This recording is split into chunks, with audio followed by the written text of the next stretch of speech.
Welcome to the Bozone. Hey, and welcome back to episode 7 of the Bozone, I think. Is it That's seven? right. And we've been on an extended hiatus because Zek died and I wasn't home. I was dying. That's right. But we're back now. Episode 7 coming at you real fast. I was dying. What did you do It on was your fun. trip? Well, I saw a bunch of fishes.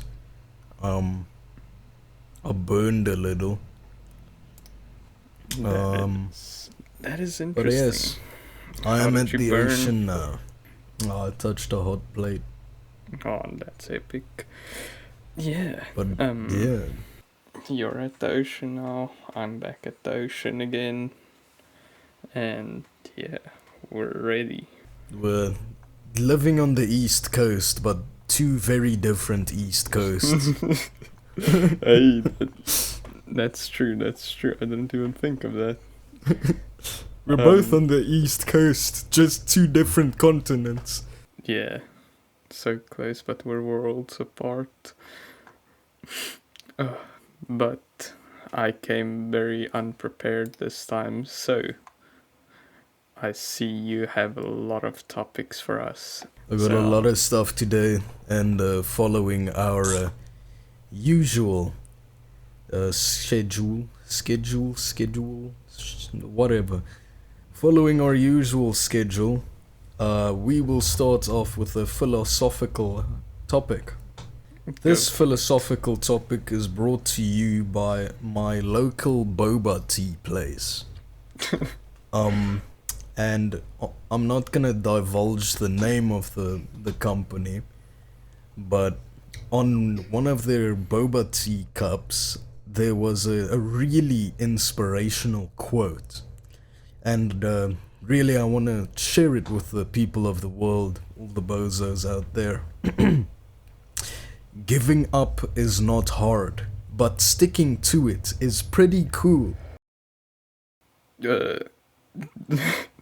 Okay, that's very inspirational. it's I don't even know how to expand on that. It's really, pretty cool. It I is guess. pretty cool. It really sums up a way of life in a certain way. Giving up is always so easy.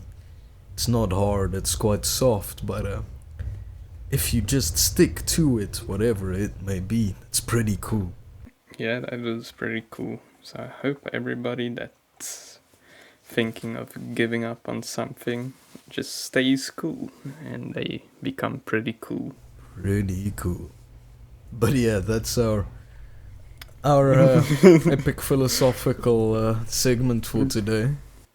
Yeah, then there's not really a lot of philosophy behind that one, No. except just don't give up. Be cool. Be cool. Okay, but yeah. Is there any anywhere in history where people wanted to give up and they just stayed cool?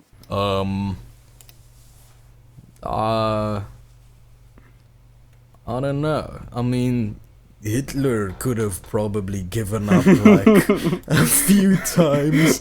I'm sure he thought about it at You heard least it here once. first. You heard about it here first. Hitler stayed cool. Hitler stayed cool in the face of giving up. And then he did give up. Yeah, didn't last too long. No, but Hey, I'm still on the side of he just used the body double and he got out. it's Lived his days out in possible. Argentina or something. It is possible. But No, okay, so Zex just said it's for the entire world to know that he thought Hitler was pretty cool. no. Don't take that out of context. That's horrible. It's all jokes. No, but now for the actual kind of existential, philosophical, whatever. Imposter syndrome. Do you ever get the feeling that you don't belong wherever you are, Yes. at your job, at home, that you're not actually supposed to be there? Yes. A lot of times. Yeah, it happens quite often. Yeah, I also recently learned about the imposter syndrome. So, Uh, loosely, according to the Harvard Business Review, imposter syndrome is defined as doubting your abilities and feeling like a fraud.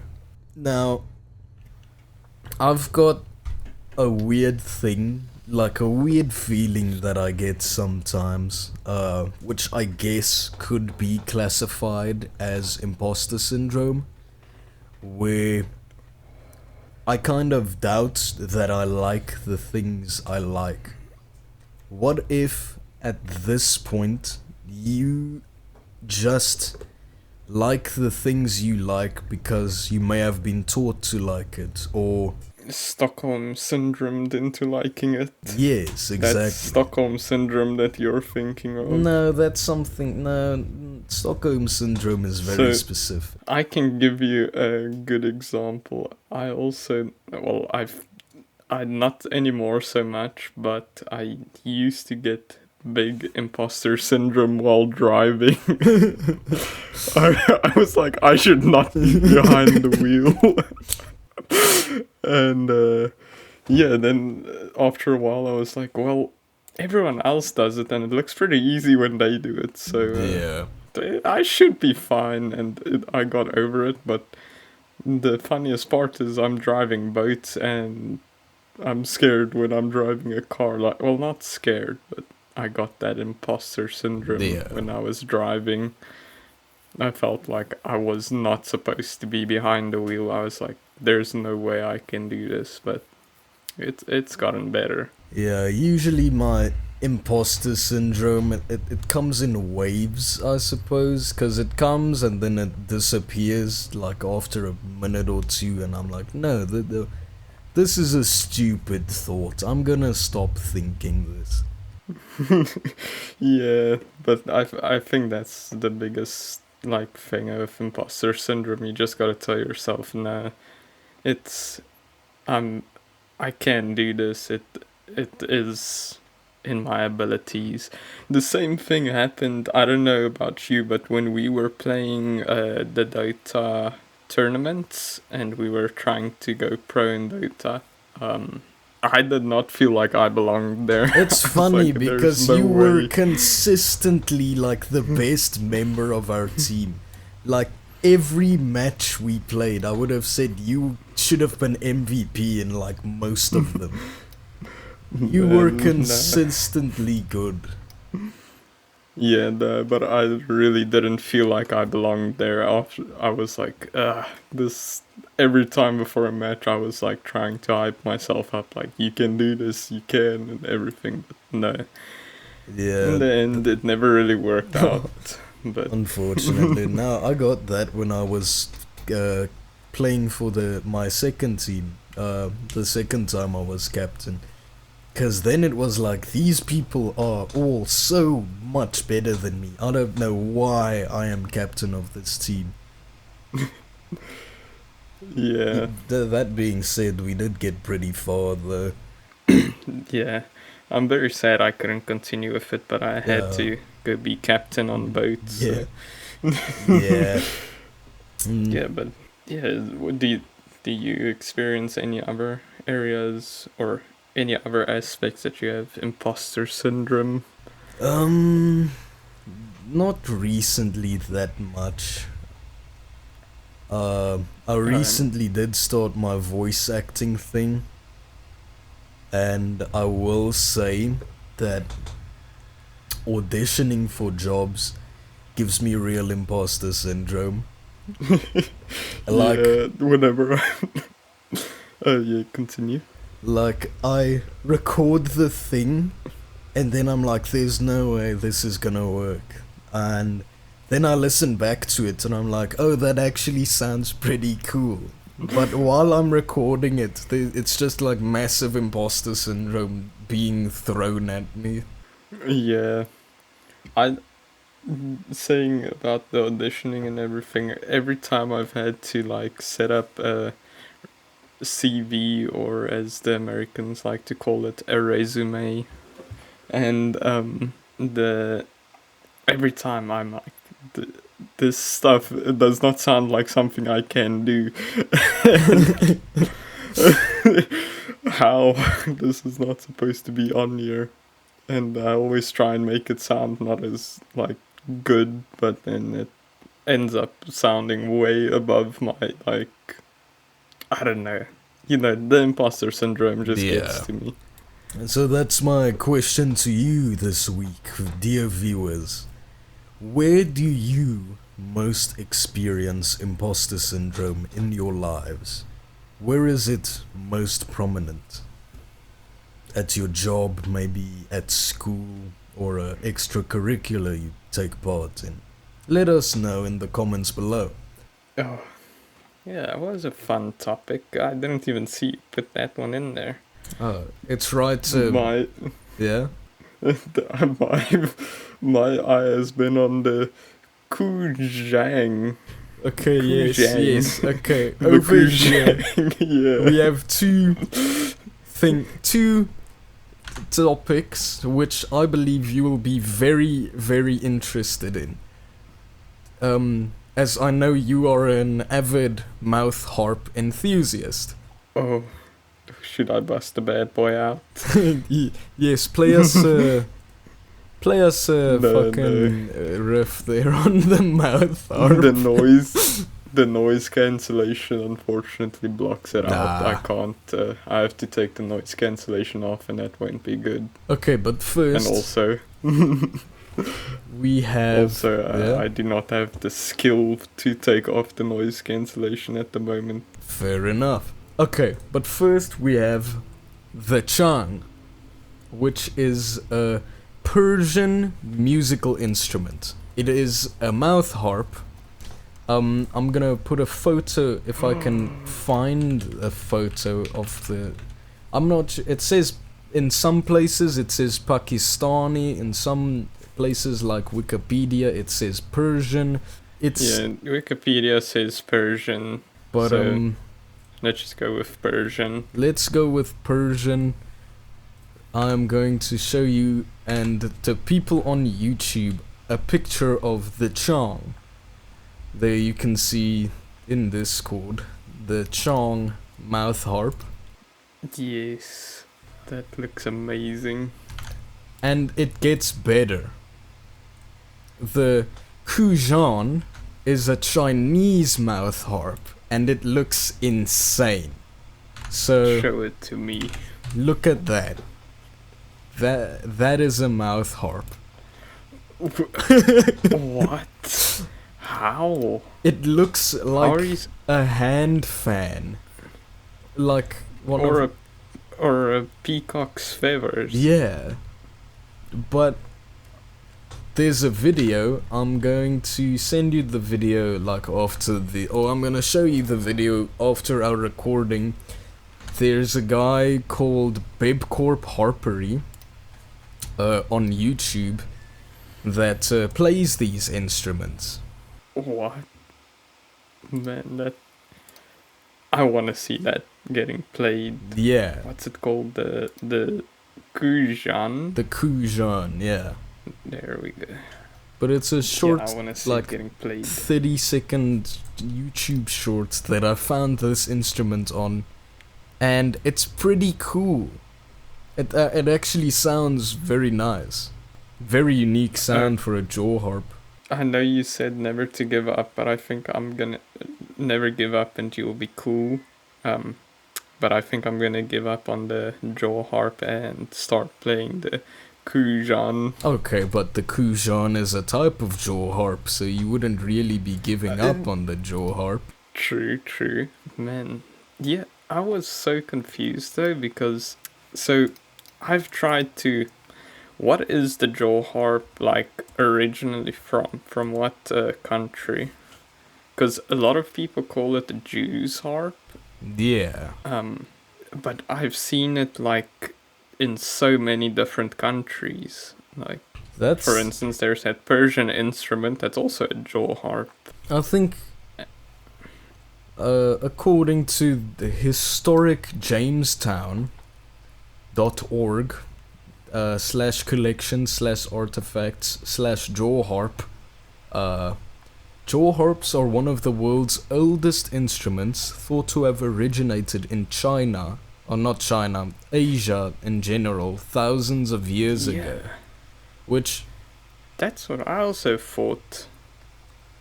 would make sense how something from Asia could get to places like Pakistan or Persia back then and kind of be changed into their own version. Yeah. But I think calling it the Jew harp is a very Western thing. Okay, that makes sense. Yeah, I wanted to say it. I don't see it as a Jew harp.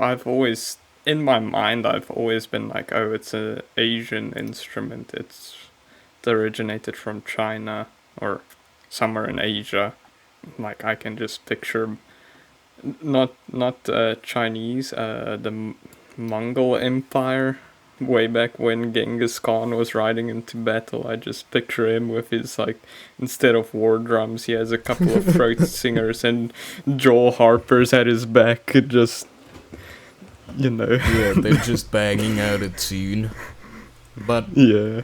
I did Google why it's called a Jew harp, and here on archaicroots.com, which is the first thing I saw, for the last few hundred years in European cultures, it was known as a Jew's harp, and most commonly it's thought of as a distortion of jaw, or from the Old English word for the instrument, jujo. So it's not even it's not Jew as in yeah. the religion, or It says there's the religion slash ethnicity. Here it says there's really very little connecting this instrument to the Jewish people, so the only real explanation for it must be the distortion through like hundreds of years of Old English people calling it a jujo. Oh, yeah. Hey, this was all pretty insightful on the jaw harp. Yeah, I know you like your jaw harps, and I thought let's do I've gotten a bit better. I still can't bang out a banging tune yet, but it's getting there. Yeah. There's not really too much like learning material. It's all just you have to Boinga, boinga, boinga, figure it boinga. out. You just kind of have to figure it out. Yeah. I've been getting better. But yeah, that concludes today's segment on like Jew harps, our jaw harps, I guess. Man, people have been waiting a couple of months for this segment. It's time for the Fear and Hunger segment. No way! Fear and Hunger review? Yes. So, I have not yet played the game. Oh. Yes, that's my review so far. I'll continue this next episode. We can just leave this topic in here. Okay? Yeah, just leave Sorry, I'll get to it eventually, but I've just been lazy. But this is a good segue into how lazy I've become. So, I just put in a topic into the channel so that I didn't forget it. But I have come up with the greatest, well, not just me, my girlfriend included, with to have unlimited coffee and be lazy. Okay. So, first, we got a coffee mug. A brand new one. She got me this mug for Christmas. And it's a heating mug, so it keeps the coffee warm, or like heats it up if it's cold. right? Yeah. And I was like, this is pretty cool, so now I never have to drink cold coffee again. But what if we could take it a step further? We then ended up getting a massive thermos. So now I'm just making myself 1 cup of coffee a day, well, 1 thermos a day, and I can just continuously pour coffee into the cup. Even if it starts getting cold, it just gets warmed up. Oh. And this is the ultimate lazy coffee experience. Oh wow. That Yes. is the ultimate lazy coffee experience. But I would like to So test that is this my hack, lazy but coffee. as you know, coffee gives me the shits. Man, I go through liters of this stuff a day. Without it, I start getting jittery and what's it called? Withdrawal symptoms. So, Yeah, you're like that kid Tweak from South Park. man, I don't watch South Park. Who's Tweak? The kid who's addicted to coffee because his parents own a brewery and test the new coffee on him. Oh, that's pretty cool. I wish my parents owned a brewery and tested it on me. I mean, sure. I'll go talk to them. We'll open up an Yay. English coffee brewery. Yeah. No, but recently my girlfriend and I, we've gotten into this tea. I don't know how to pronounce it. I think it's Twinings. Twinnings? Twinnings, maybe? There's only one N. Oh yeah, that might be Twinings. Twinings or Twinnings. Point is, it looks British. I think it's British. And they've got... Does it taste British though? It tastes British. I mean, they've got Must be one British. tea called English Breakfast. And like Prince of Wales and Earl Grey and Lady Grey. That's pretty English. Who's Earl Grey? Earl Grey, I actually like looked on their website. Apparently, I'm not sure how true the story is. It might just be fabricated as a PR thing. But long ago in England, there was a man named Earl Grey, and he instructed some tea people to create a tea to suit his taste specifically. And I think it's the same people that started the Twinings or Twinnings company back in like 1800, because and they made Earl Grey, the specific tea, which became... So Earl Grey isn't a name. Well, Earl Grey was a person, I guess. Oh. And it's Yeah, Earl... I'm wondering who's Earl Grey. Earl Grey's tea. Earl... I think back in like old England, Earl was a sort of like a duke. Oh, yeah, that makes sense, because I was like, if they had a Lady Grey, then Earl was probably her husband. No, Lady Grey is just basically... That actually has nothing to do with Earl Grey, like the person. Lady Grey was created recently as a more softer, fragrant, citrusy version of Earl Grey. Oh. And you go figure, they created the Prince of Wales tea for the Prince of Wales. Like I said, I don't know how historically accurate their website is regarding their teas, but there you have it, folks. Yeah, interesting. I will say, however, my favorite is Prince of Wales. And my girlfriend prefers Lady Grey. Go figure. Oh. Hey, did you know you can actually become a knight in modern times? I mean, yeah, Ian McKellen is a knight, technically. Yeah, but we can also become one. How can we become a knight? There's this little island off the coast of England somewhere, and you can. I think you can just pay the guy that lives on it because he has that's his kingdom, and you can just pay him and he knights you, and you legally become a knight of that island. Holy shit, really? That's so cool. Let me quickly. Do you know Spiffing Brit? Yeah. He actually had an ad of it in his one video. That's why I was just thinking of it. I saw it like years ago. Bozone 1 million subscribers special. Zek and Tristan go to England to be knighted. Yeah,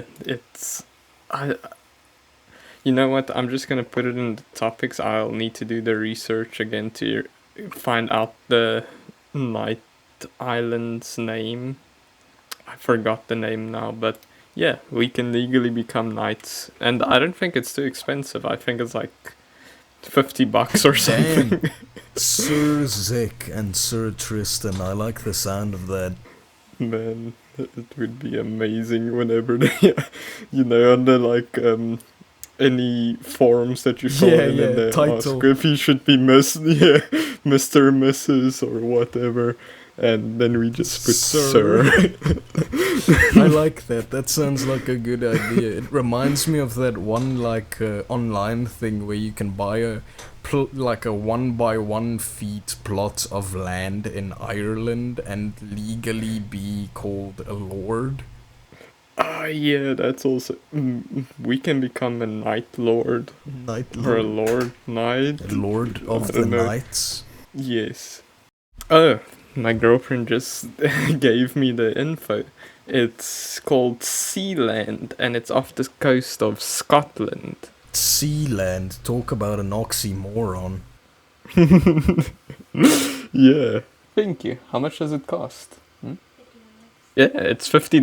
Do you want to become a knight? $50. I want to become a knight. Let's go become knights. How did they name that place? They took a boat and the one guy just yells out, "I see land!" Yeah, well, it's literally named Sealand, like SEA. Yeah, well, shit. Sealand, I guess. So if we get knighted in the country of Sealand, do we become seamen? No, but I am a seaman. You are a seaman. Unfortunately, on all the legal documents and stuff, it states that I'm a seaman. Oh, I hate it. I really hate so it. Funny. I even have a seaman's discharge book. That's an awful name for a book. Seaman's discharge book. I can't. If you get dishonorably discharged. Oh, man. It's so funny. But moving on. You hear one thing about the sea, you hear the next. So I discovered another person on YouTube called Fishing Garett. Oh. Who... That sounds interesting. You were actually in his country down in Florida.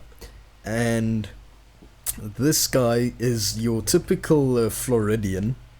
He removes invasive species from nature. Is it... By grabbing them. Is it the swamp guy? It's the swamp guy. Yes.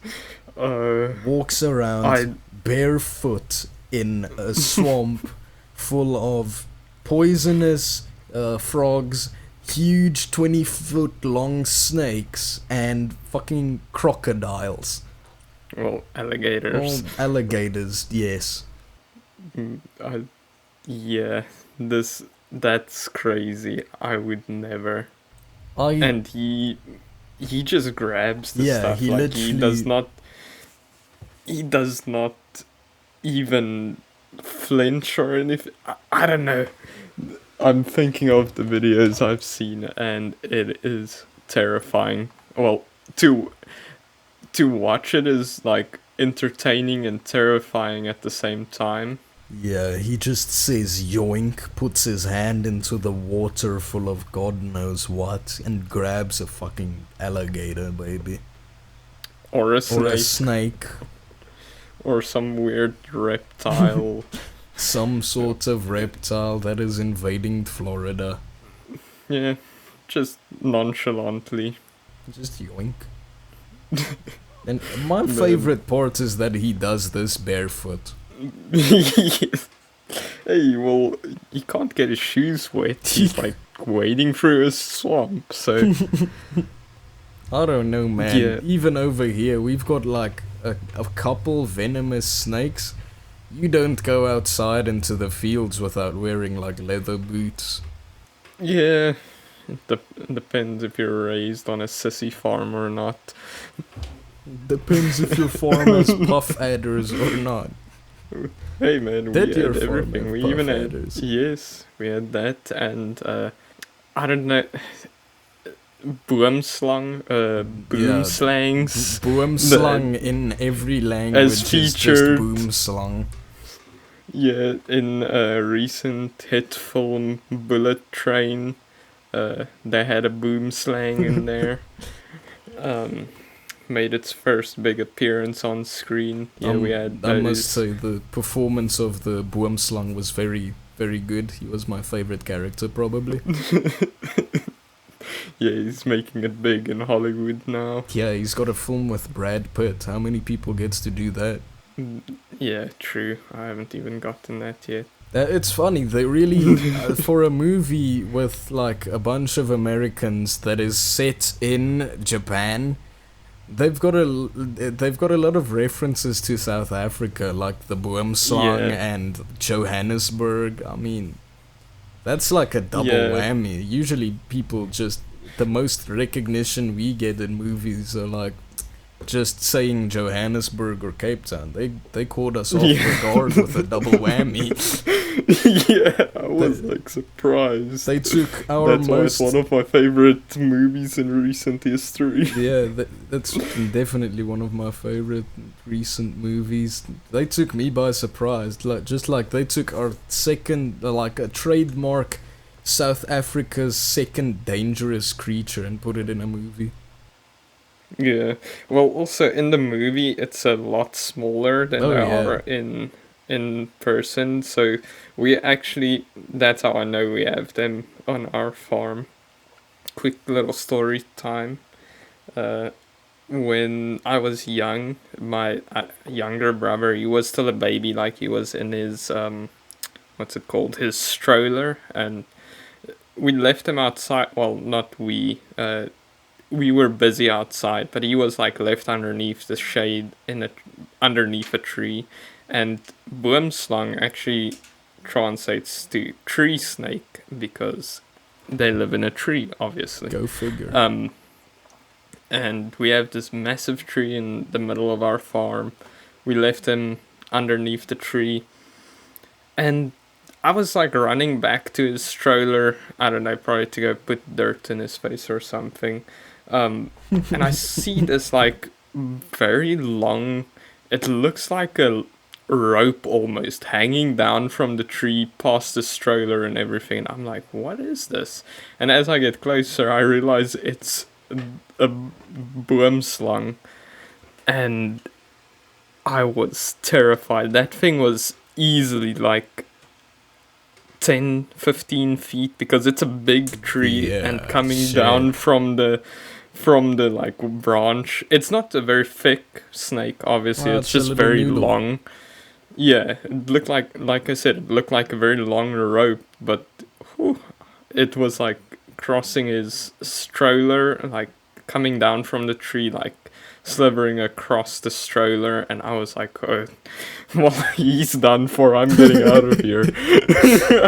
I was like, but yeah, nothing bad happened, he's fine. We ended up killing the snake, but yeah, it was terrifying to say the least. Which brother was that? Your youngest brother? No, not my youngest. I was very small when this happened. Like, I was probably 6 or 7. He was like 1, Oh yeah, maybe that 2 years that old. would make sense then. Yeah. So, Damn. yeah. But that was crazy. I'm very glad I've never had to experience one again, because they're very big and very deadly. They do that exact thing they showed in the movie where Yeah. your blood thins and just pours out of all of your pores. Literally every opening in your body, it just pours out. Yeah, no.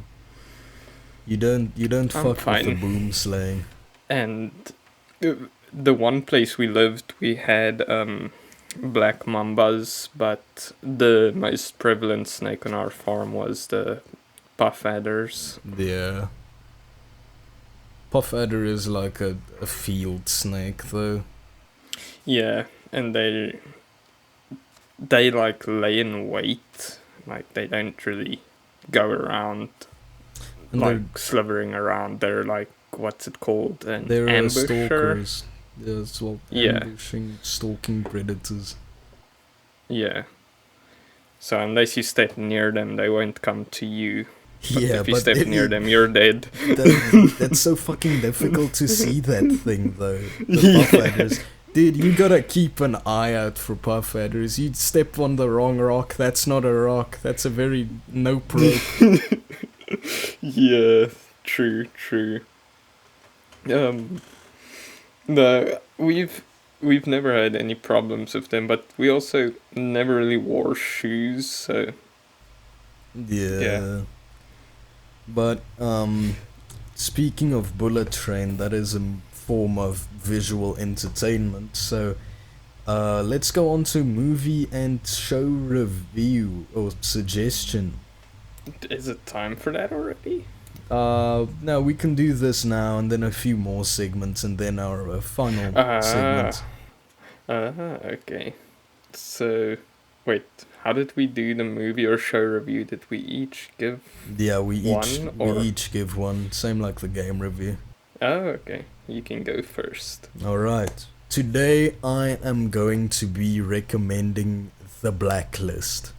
The Blacklist. I've heard of it. It's a show, right? Yeah, it's a Netflix series, one of their better Netflix series. And it's got James Spader playing our main character, Raymond Reddington. Now, Raymond Reddington, also known as the Concierge of Crime, which is one of the hardest nicknames ever, is one like the guy who sits atop of the FBI most wanted list for the longest time ever, and he comes into the FBI headquarters and gives himself in. Then he turns into an FBI informant, not leading, but pointing a specially designed secret black task force to take out people on a list he calls the Blacklist. The Blacklist is like a bunch of the world's most dangerous and impactful criminals that the people don't even know exist. And it is done so well. It's a really, really good series. That does sound interesting. I think James Spader himself, I don't think you would know him very well as an actor from his works, but he was Ultron in Avengers. Oh, Yeah. I'm looking at pictures of him now. He looks so familiar, but I can't tell you from what. I know I've seen him in something.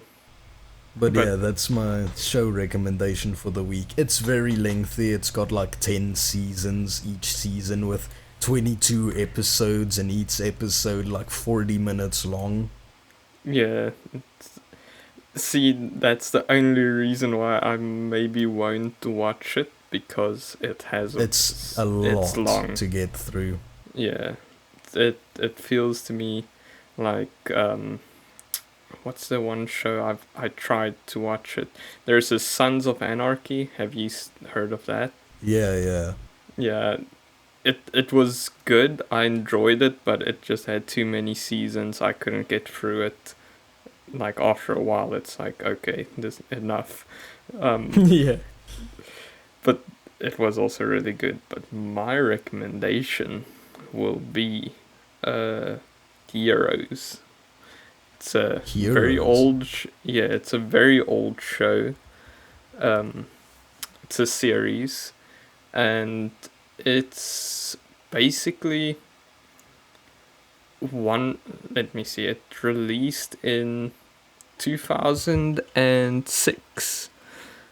Um, so very old. It's a superhero show. Obviously, it's called Heroes, and I don't know any of the actors' names. It's not really big actors, but it's a great show. It revolves around these people. I'm not done with it yet, but there's like this mystery about why everyone is all of a sudden getting powers and what everyone's powers is and how they like learn to live with them basically, and then go on to like there's a guy that can predict the future and there's like bad things happening in the future, but one of the characters in there is this Asian guy. This isn't really a spoiler, this all happens in the first episode. He's this Asian, or well, Japanese guy, and he learns that his power is to control time. Like, he can stop time, and then later on he finds out, oh, he can also travel through time, and he can, like, teleport and everything. This all happens in the first episode. And he teleports into the future and he sees like bad things that happened and he's like, oh, I've got to stop this. I'm a Euro, but he's Japanese and all of the things that he saw happens in America, but he is just such a fun character to watch because he can't really speak English. During the like run of the series, his English improves as he develops and stuff, but it's just so funny to see him on screen. And then there's a bunch of other characters as well, and it's interesting how they're all linked in some way and where their paths cross, and yeah, everyone has their own like ability basically. And Cool. I'm looking here through the cast and stuff. I'm thinking the only people I really recognize is Jack Coleman and George Takei. so yeah, I don't even know who those people are. So the cast really isn't like the big actors that you would recognize from like big shows. Oh, and Stan Lee was I in one wouldn't say episode. that. Oh, cool. George Takei plays Mr. Sulu in Star Trek. Okay, well I haven't. And watched he's Star actually Trek.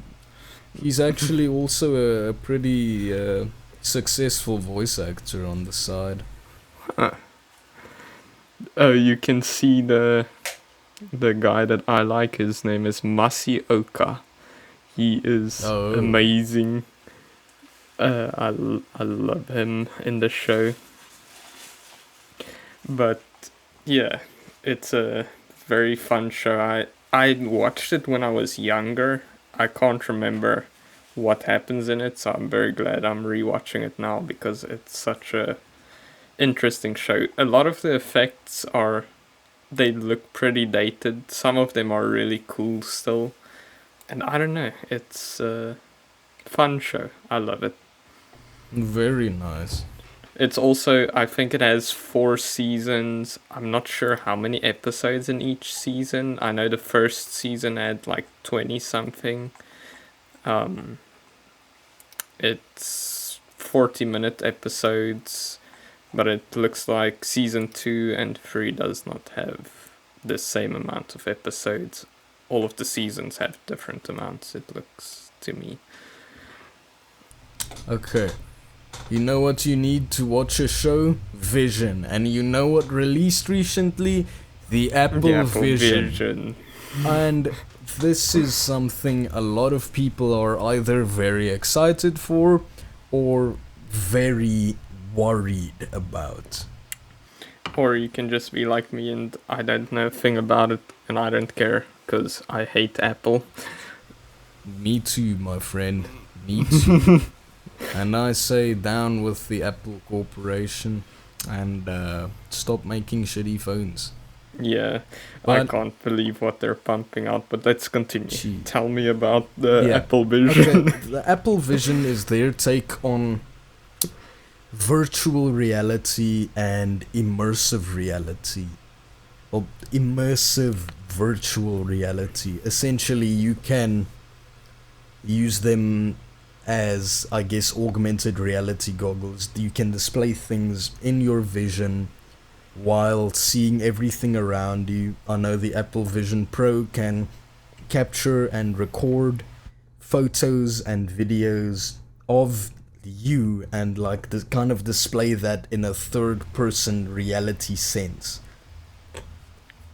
Which, holy shit. That sounds pretty cool and all. The only problem is you'll probably have to pay like $2,000 yeah. just for the screen to come on. Absolutely. No, it's overpriced as all hell, and it's essentially the first step into, I want to say, this is a stretch, but it's the first step into human, biological, and mechanical symbiosis. That, along with Neuralink's first official recipient, will be the first steps into us creating a real-life Cyberpunk 2077. Imagine that the guy that gets the first Neuralink, if somebody just hacks it, gives his brain a virus. Freaking exactly, but the main issue or concern I have with the Apple Vision is that there is a certain type of people who would never want to come out and come back to reality. There is a certain group of people who will be so enthralled by the Apple Vision and the possibilities it gives them that they no longer attempt to exist within real life. And that is a problem. Yeah, but still, it's VR. I mean, I've tried VR. It's very fun, but it's still not. How can I say? It's not immersive enough, if that makes sense, for that to be a problem. I don't think. The thing is, the Apple Vision is basically a few steps away from making it immersive enough. Yeah, I don't know. I'm not too concerned about it. Like, you get weirdos in any like technological advancement that's been made. Like, take for instance that one guy that married what's it, the like one AI girlfriend thing. Oh, yeah. And then the But service got shut down. Exactly. This is taking it a step further. If one weirdo can marry a fucking Yeah, one but that's AI one girlfriend. weirdo out of the like millions of people that probably use it. You'll get like one weirdo. I'm sure most people have enough sense to not get lost in the source. I don't know, Basically. man. There are already like hundreds of photos that I've seen on like Reddit and YouTube and wherever of people just walking around, going through everyday life with the Apple Visions on. I'm serious. They just have the Apple Visions on. It's fucking throwing all the lights in their face and making holograms and shit, or whatever it does. Well, it looks so Stupid. yeah, it looks dumb, but just imagine like being, let's say you're on a train or on an airplane, and it's really uncomfortable to have like your laptop out. And so if that can have you work without needing to have, let's say you have documents or something to complete, and you have to do it on your laptop, but now you have that thing on, and you don't need your laptop, you can just do it there in the comfort of, I mean, you could do it with the laptop, but like I said, it's uncomfortable, so it just... Yeah, but that's one scenario where I've seen photos of like semi-truck drivers, and this is serious, semi-truck drivers driving on the highway with a fucking ton, carrying a ton of shit, cargo, on their trailer, and having this Apple Vision on and just vibing. Yeah. I don't... Well, you can still see out of it, right? It's just like augmented reality. So it's not a big a deal. It's just a nerd alert, basically. Just like, oh, this guy is a massive Fair nerd. enough. Even bigger as long than as we it's are. not, yeah, as long as it's not putting people's life in danger, I can't really say it's bad. So I'm not saying it's bad. I'm saying there's a potential threat. Yeah. There's a potential threat of everything. I mean, AI could take over the world tomorrow. That is also true, but I sincerely doubt that that's going to affect me, because whenever AI takes over South Africa, we'll be saved by load shedding, because there's no electricity for the AI to live on. Man, the AI will make electricity. You'll finally be free of your problems. Thank you, AI overlords. I appreciate you. If the AI takes load shedding away, I'm on my knees, man. I'll be a fucking coal mine slave if I get to finish my episode of Blacklist without the power going off. Yeah. Then, no, I'm always excited for new technology. Unfortunately, it's Apple that made this one, so I haven't looked into it at all.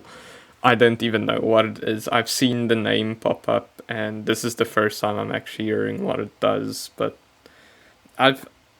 now I understand the pictures I've been seeing of people like wearing a VR headset, crossing the street, and like poking in the air. But next up, something I want to quickly run through. Borderlands movie, goddamn! Go for it. We now have an official trailer for the Borderlands live action movie. Have you ever played the Borderlands games? Yes. Now, they're making a live action movie, and I hate to say it, but the trailer looks kinda good. I don't think the movie is gonna be breaking records or like setting a new premise, but the trailer looked entertaining. Well, that's very nice to hear. However, I do have a personal gripe with this movie. Go for it. So I don't like any live action movies because of just how they ruin everything. So go for it. That's why I'm afraid they're firstly gonna ruin it, because Borderlands is characterized by a very unique art style and vibe, and to try and recreate that vibe in a live action movie could be very bad. Yeah. But there is a few more things regarding the cast. And some of the casting is pretty good. We got like Kate Blanchett as Lilith, which I think works pretty well. Um, Jamie Lee Curtis, I forget who he's playing, but I remember liking him. Her, sorry. Jamie Lee Curtis is playing Patricia Tannis, which could work very well as well. However, do you know Roland from the Borderlands series? Man, the name sounds so familiar. I haven't seen or I haven't played Borderlands in quite a while. Okay, well, in perspective, Roland is a big, serious, down to the point soldier guy. And they I cast. just googled him. Oh no. They cast Kevin Hart. Kevin Hart is playing the big, tough, serious soldier guy. Oh no. Why? I'll tell you why. In a minute. Star power. Yeah, exactly. And you know Claptrap, the annoying little robot that everyone hates? He's probably being played by The Rock. He's being voiced by Jack Black. Hey man, that is amazing. I can't argue with that. But still, But it's not his voice, but it's not his voice. They could have literally just used the voice actor. Yeah. But they used Kevin Hart and Jack Black and I guess Kate Blanchett and kind of fits, so I can't complain there. But Kevin Hart and Jack Black is only to put big names on the movie, and I don't think their roles are gonna work very well. Man, so okay, Kevin Hart definitely is a big name for the movie, but Jack Black, I can honestly see him just being like, yes, you wanted to be in there because Borderlands looks like something he would just be interested in his personal life. So maybe he was like, he just auditioned because he wanted to be in it. That's possible. But Kevin Hart, there are so many better options, I want to say, to play Roland that I think would fit the vibe perfectly well. My favorite choice being Jamie Foxx. Yeah, Jamie Foxx would have been perfect. He even looks like it. Like, he looks like him, and his whole personality is basically like him. So, yeah, he would have been perfect for that role. Maybe they didn't want two people named Jamie on the movie. That would have been confusing. I was about to say Jamie Foxx would have been the best choice, but yeah. But this is a fun transition. Look on the bright side. At least it's not the wombo combo of Kevin Hart and The Rock in one movie, because always if Kevin Hart's in the movie, then The Rock is in the movie. So no, if they or vice versa. If they casted The Rock in this movie, it would have just been Jumanji 3. Yeah. But honestly, they could have. But I don't think The Rock would willingly play the character. They've got Krieg in the movie. I don't remember who plays Krieg, but he's a big buff guy. So they could have literally just slapped a mask on Dwayne Johnson and put him in there if they wanted to. Let me see. Florian Montino is playing Krieg. I don't know who that is. Did you ever watch Shang-Chi? Yes. He's the big guy with the weird machete hand. Alright. Yeah.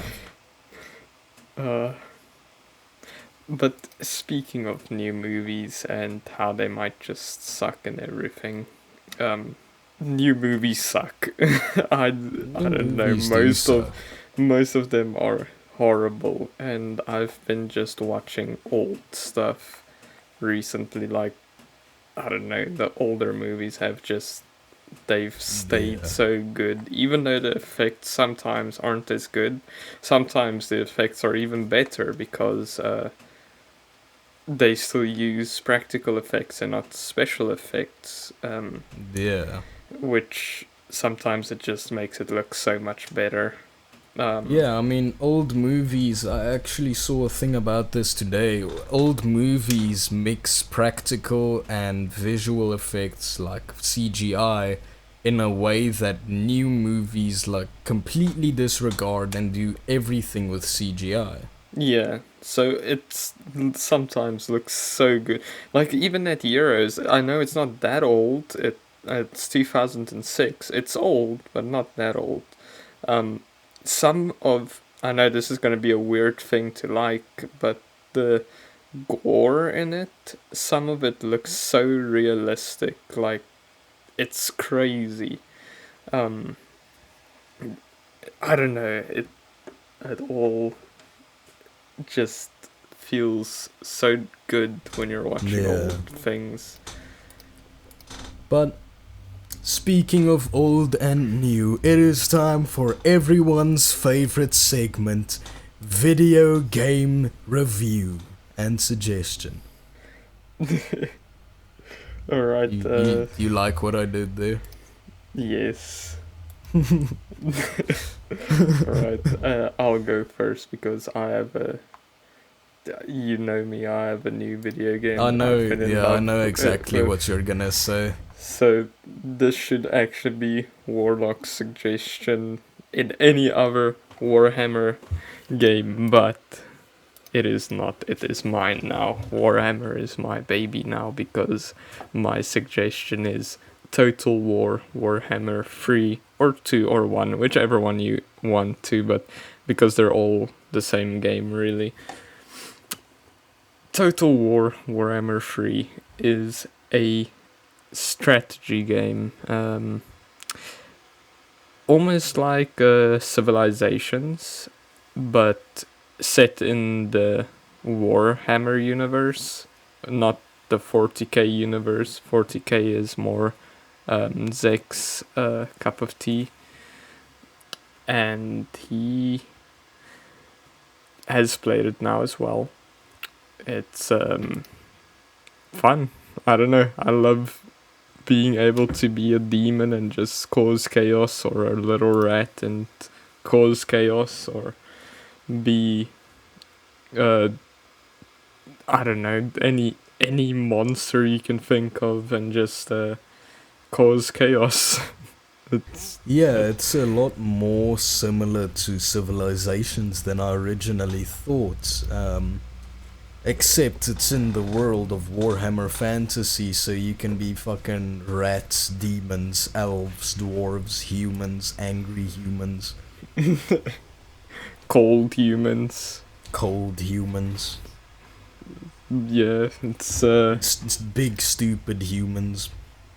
ogres. Anything you want Exactly. to. Anything you want to. The one negative I have about the game is because the game is connected to all the other games, you don't have access to all the races. Like it's not locked behind DLCs. Like there are some DLCs where some races are locked behind them, but they're more locked behind their games. So you need to own all three of the games to have most of the races, and then you need DLCs for all three of the games as well to have the rest of them. So it's very expensive if you want to have all of the like different units and all of that. So that's my only bad thing about it, but other than that, it's so fun. Even just with the basic starting classes, like there's not a lot of them, but there is enough to get your interest in the game, especially if you're just learning how to play it. It is a little bit complicated, but man, it gets so fun once you've realized how to do it, and then you start experimenting with the different troops and with diplomacy and how to use the terrain to your advantage, or all of that stuff, and just trying to build an economy or have the world burn. It's, yeah, you can, it's a sandbox game. You can do whatever you want. Yeah. But on the topic of price, Games Workshop, who owns Warhammer, they some greedy motherfuckers. I mean, they sell plastic figurines for hundreds of dollars, so that's nothing new. Yeah, it's, I mean, yeah, it is very expensive if you want to have everything in the game. But yeah, it's fun. It is a fun game. I'm enjoying it more than I thought. I told you. And it's in, well, not in your universe, like I said, you're the 40k one. And because I don't like sci fi, this is my cup of tea, because this is fantasy. But modern. Let's bridge between sci-fi and fantasy and move on to my game, which is kind of a modern fantasy sci-fi thing, more sci-fi. Crisis 1, 2, and 3. It has recently come to my knowledge that I only thought the first Crisis game was remastered, but oh no. All three main Crisis games from the original trilogy have been remastered. And it looks insane. It brings back the "but can your PC run Crisis" question. Because we all know how remasters look. Usually it's a bare improvement, but it's nothing next gen. You can not even really call this a remaster. It's essentially an entire remake of the original Crisis games in a modern engine, and it looks beautiful. Oh. Man, I used to enjoy Crisis so much. I never finished any of them, but I enjoyed it. It's a wonderful game series. The Crisis trilogy is truly one of my favorite games. Game series is to play. It's up there with like God of War and Mortal Kombat for running game series. And the story is pretty cool, but the real draw to Crisis should be the gameplay. I mean, it's a very unique take on super suit gameplay where you choose what your suit focuses in real time. You can in real time swap between cloaking, enhanced strength, super speed, enhanced armor, and nanovision, which is essentially like super cool infrared vision. And you fight everything from North Korean soldiers in the first game to fucking big aliens. So yeah. It's a wonderful game. And it is so incredibly satisfying to hear cloak engaged every time I press the cloak button. I have this just what's it called, gave me so much nostalgia. The first game's like intro scene where he like runs into the like little compound and they're shooting him and he engages the like armor and the bullets like, or first they show how the suit like hardens and then the bullets like hit it, and it's just so cool. I love that. Like I said, the nano suit, honestly, it's one of my favorite takes on a super suit in any game ever. Just because you got much more, I wanna say, interactability by choosing your armor and swapping between all those 4 different things you can do with your armor. It's freaking awesome. Yeah, I see. Crisis, yeah, they've been remastered recently. Wow. Yeah, it's recent. You can see, if you wanna watch the trailer, it looks magnificent. Magnificent, There's no yeah. other magnificent, man. There's no other word for it. The water looks incredible. The ray tracing is done really well. The suits always looked cool, but now it looks even better. And I mean, back then when Crisis originally released, it was essentially the avatar of the video game universe, because these were the games that pushed graphics and game effects to show us what could be possible in the future. How Yeah, good games can look and function. and my PC could never run it up until now. So yeah, it's man, I might actually get these games now. They're all in a special. Yeah. No, it's really cool. But yeah, Yeah, that brings our episode to an end. what a thrilling end. Any last words? No, just thank you all for watching, and I hope you guys are. We haven't released an episode in the new year yet. No, we did release episode 6. We Yeah, haven't but we recorded it. recorded. Yeah. Okay, so this is the first episode. We're back in the new year. So happy New Year's, everyone. I hope you're still sticking with your New Year's resolutions and all that. Yeah, thank you all for watching, and we now have a Instagram and a X, or Twitter, as some of you still call it. Yeah. Find us on Instagram and Twitter at Legit Bozone. This is LEGITBOZONE. You can email us at legitbozone, same spelling, at gmail.com. And please, I forgot to tell you this, join the Bozone subreddit. You can find it under r/the Bozone. Nice, we even have a Reddit. We even have a Reddit now. Would you look at that? Oh, I guess I'll have to get it then. Alright. Alright. Thank you all for tuning in, and see you next time. Bye. Bye.